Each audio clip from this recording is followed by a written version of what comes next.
Safi. Kuna maneno nasikia mtaani na mengine naona mwenyewe. Mama anaumwa lakini wewe haujali. Nimekutana na shemeji akanituma nikwambie tena kwa msisitizo kwamba mwachie mke wake, maana anampenda sana mke wake, la sivyo atadili na wewe kama chama na mgera. Kaka, mbona toka mzee Swedi afariki ni kama vile ametuacha kwenye mikono ya madhabahu urao, ya madhabahu ya moto urao. Umaliza. Nataka nikuulize swali. Hivi mimi nikija hospitalini labda kwa mfano, mama atapona? Hawezi kupona, si ndio? Si ndio? Hawezi kupona. Kwa nini mnakuwa na fikra hizo nyingi?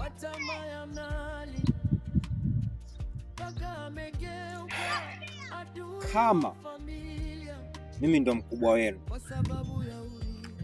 na nani anawashauri haya maneno? Au wewe umeyote haya umewapata wapi? Sitaki hizo fikra. Na kama una hizo fikra, naomba uondoe. Na kama uwezi, nitakufundisha jinsi ya kuondoa hizo fikra. Umenielewa?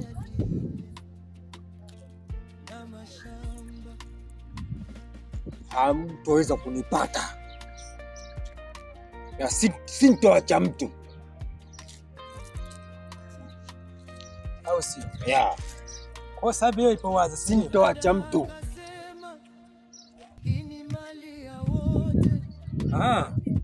Sawa. Ila kaa utambue, chochote kitakachomkuta mama yangu, hata wewe kitakukuta pia. Unajifanya jeuri. Sisi wenyewe majeuri. Usiku kulisikika vitisho na vilio, familia ikaanza kuishi kwa hofu. Majirani wakasema si kawaida, lakini tamaa ilishafunika moyo wake. Mungu tusaidie, urithi usigeuke damu, watoto wakumbuke mafundisho ya wazazi waliowalea. Mdogo, afadhali umefika. Hivi unavyotuona ndivyo tulivyo. Kwa haya unayosikia, kwa kweli anakatisha tamaa. Kuna muda nasikia sauti ya marehemu inaniita.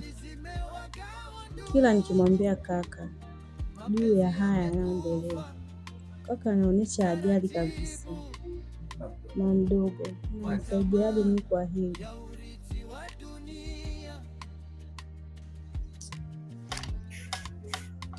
Mdogo,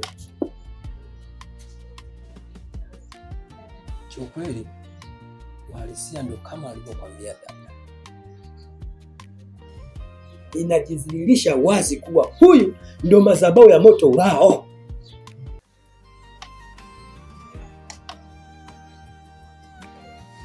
Mama anaumwa, huyu kaka hajali.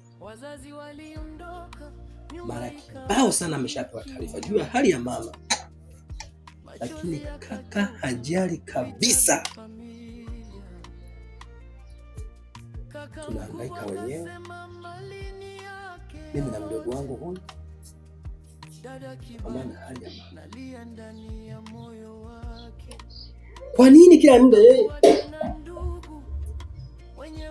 ananisikitisha? Wa mdogo, unatusaidiaje?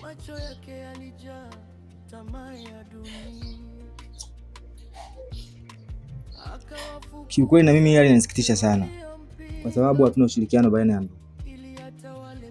Kwa mama, wewe usijali, utapona.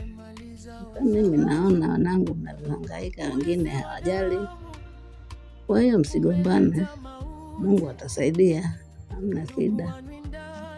Naomba wanangu mpendane, mimi naumwa, lakini Mungu atasaidia. Huyo kakae na ambaye kama ananisusia, mwacheni. Watoto wangu, niko mjini. Wakati niko mjini nilikuwa nasikia mengi sana, tuhuma za kutuhumiwa Kaisi. Sasa nimefika natumia hii hali mbaya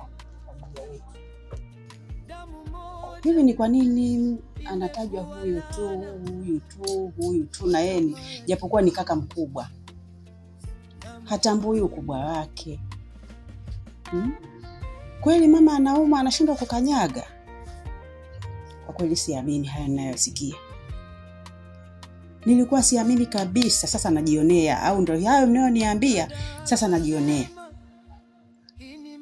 Na sitaki kuamini kwamba kweli hawezi kufika kuja kumwangalia mama. Yeye anaona amemaliza wazazi. Mtoto wa aina gani huyu, ambaye hana huruma, ambaye hajali wadogo zake? Wakati mama yake, dada yangu na shemeji yangu amefariki, akijua kwamba ana watoto na yeye ni mkubwa wa kuangalia wenzie, yeye sio kuyafanya haya.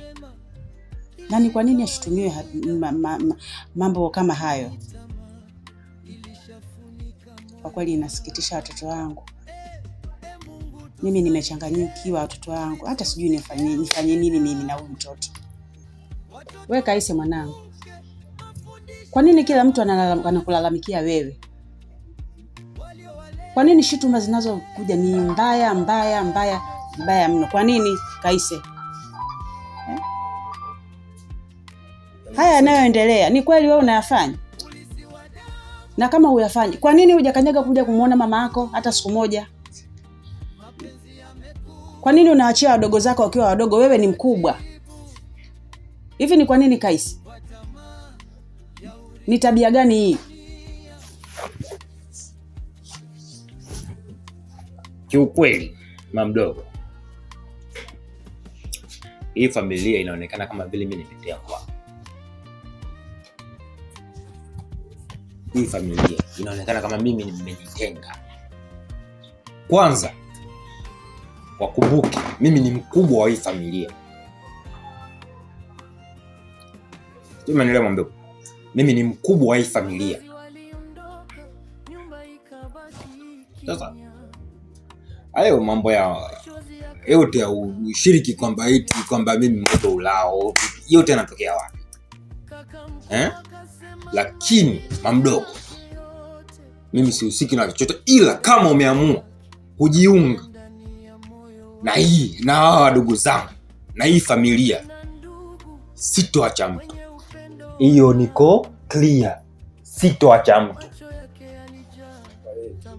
Naongea na maana, nimemaliza. Akawafukuza wote waliompinga, ili hata wale peke yake maliza wazazi. Ulisi wa damu umeleta mauti, ndugu wanwindana kwa tamaa ya mali, mpaka amegeuka adui wa familia kwa sababu ya urithi wa wazazi waliokufa. Ulisi wa damu, hakuna tena huruma. Anayetaka haki anaonekana mchawi. Damu moja imekuwa laana kwa tamaa ya dini.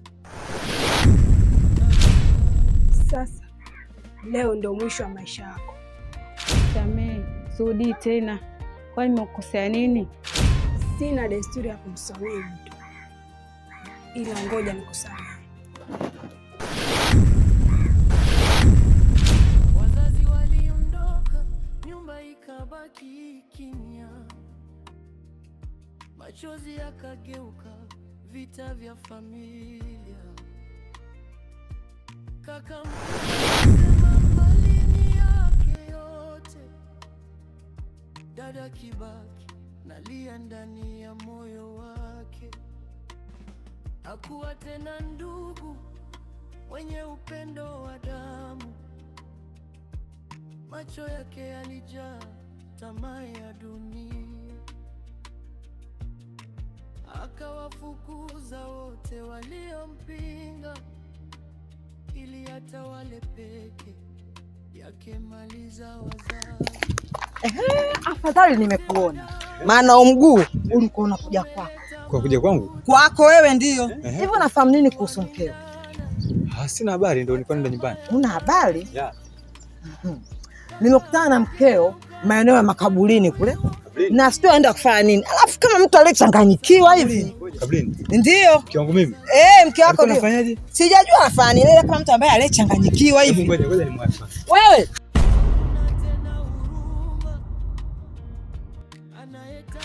hii familia ina shida hii.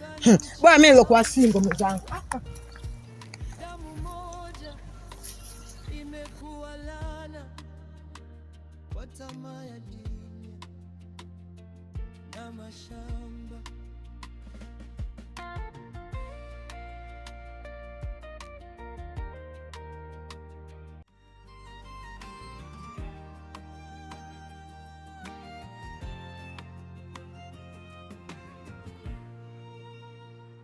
Wazazi waliondoka, nyumba ikabaki kimya. Umejichanganya, umeingia kwenye familia zisizoeleweka, mara vifo, mara maradhi, na bado mimi naangalia pesa. Mimi ninachotaka sasampa. Dada Kibaki nalia ndani ya moyo wake. Hakuwa tena ndugu wenye upendo wa damu. Macho yake yalijaa tamaa ya dunia.